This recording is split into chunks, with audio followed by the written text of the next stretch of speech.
പഴയ കാലത്തെ ഓർമ്മിപ്പിച്ച വയനാട് മേപ്പാടിയിൽ ഒരു മെഗാ ചായപ്പയറ്റ്.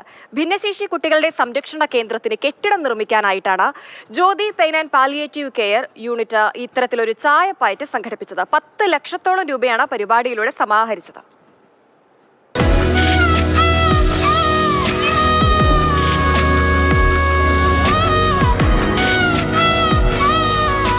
മേപ്പാടി മുപ്പൈനാട് പഞ്ചായത്തുകളിലെ നിർധന രോഗികളുടെ ക്ഷേമത്തിനായി പ്രവർത്തിക്കുന്ന കൂട്ടായ്മയാണ് Jyothi pain and palliative care.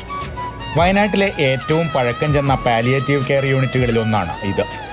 ജ്യോതിയുടെ 22ാം വാർഷികത്തിന്റെ ഭാഗമായാണ് മേപ്പാടിയിൽ മെഗാ ചായപ്പയറ്റ് സംഘടിപ്പിച്ചത്.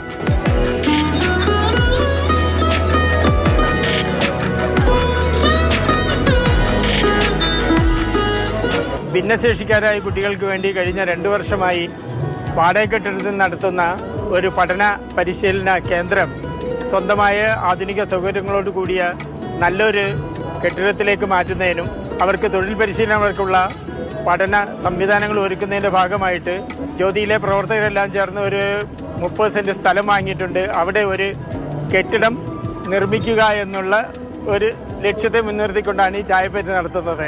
പഴയ കാലത്തെ ഓർമ്മിപ്പിക്കുന്ന രീതിയിലായിരുന്നു ചായപ്പയറ്റ്. 3000-ഓളം ആളുകളെ നേരിട്ട് ക്ഷണിച്ചു.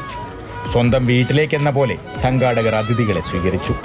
ചായയും പലഹാരവും നൽകി ക്ഷേമാന്വേഷണം നടത്തി. ഉദാരമായ സംഭാവനകൾ നൽകി അതിഥികളും പയറ്റിൽ പങ്കാളികളായി.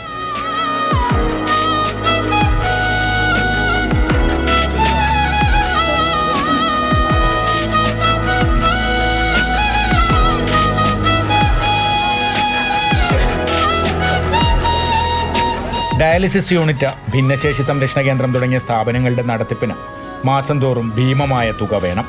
ഈ സാഹചര്യത്തിലാണ് കെട്ടിടം നിർമ്മിക്കാൻ ഇങ്ങനെയൊരു പരിപാടി സംഘടിപ്പിച്ചത്. മാതൃഭൂമി ന്യൂസ്, വയനാട്. എന്തായാലും ഒരു നന്മയ്ക്ക് വേണ്ടിയുള്ള ഇടപെടൽ നല്ല രീതിയിൽ തന്നെ അവസാനിച്ചു. കമൽ ചേരുന്നുണ്ട് തത്സമയം. കമൽ, ഈ ചായപ്പയറ്റ് എന്നുള്ളൊരു പ്രയോഗം ചിലർക്കെങ്കിലും അത്ര പരിചിതമായിരിക്കില്ല. കാരണം ഇപ്പോഴൊക്കെ എല്ലാം ചലഞ്ചുകളല്ലേ, ബിരിയാണി ചലഞ്ച്, പായസ ചലഞ്ച്, ജ്യൂസ് ചലഞ്ച്, അങ്ങനെ. അപ്പൊ നമുക്ക് എന്താണ് ഈ ചായപ്പയറ്റ് എന്ന് പറഞ്ഞുകൊണ്ട് തന്നെ തുടങ്ങാം.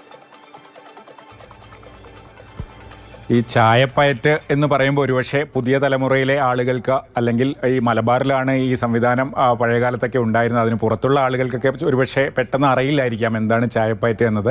അത് ഒരു പരസ്പരം സാമ്പത്തികമായി സഹായിക്കുന്നതിനുള്ള ഒരു സംവിധാനമായിരുന്നു പഴയ കാലത്ത്.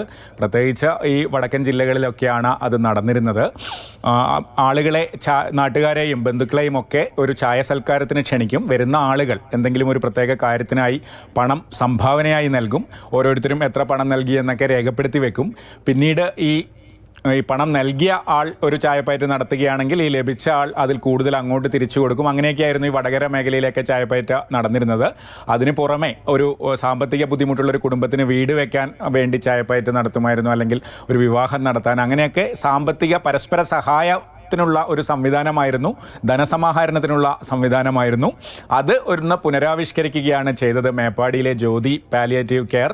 കാരണം വലിയ രീതിയിൽ ചെലവ് വരുന്ന പ്രവർത്തനങ്ങളാണ് ഈ പാലിയേറ്റീവ് കെയർ യൂണിറ്റ് നടത്തുന്നത്. കാരണം ഡയാലിസിസ്, സൗജന്യമായി ഡയാലിസിസ് നടത്തണം വൃക്കരോഗികൾക്ക്. അതോടൊപ്പം ഈ ഭിന്നശേഷിക്കാരായ കുട്ടികളുടെ പ്രവർത്തനങ്ങളൊക്കെ നടത്തണം.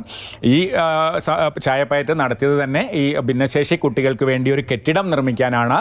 3000-ഓളം ആളുകളെ സംഘാടകർ ചായപ്പയറ്റിനെ ക്ഷണിച്ചു. വന്നവരെയൊക്കെ സ്വീകരിച്ച് അവർക്ക് ചായയും പലഹാരങ്ങളും ഒക്കെ നൽകി ക്ഷേമമൊക്കെ അന്വേഷിച്ചു.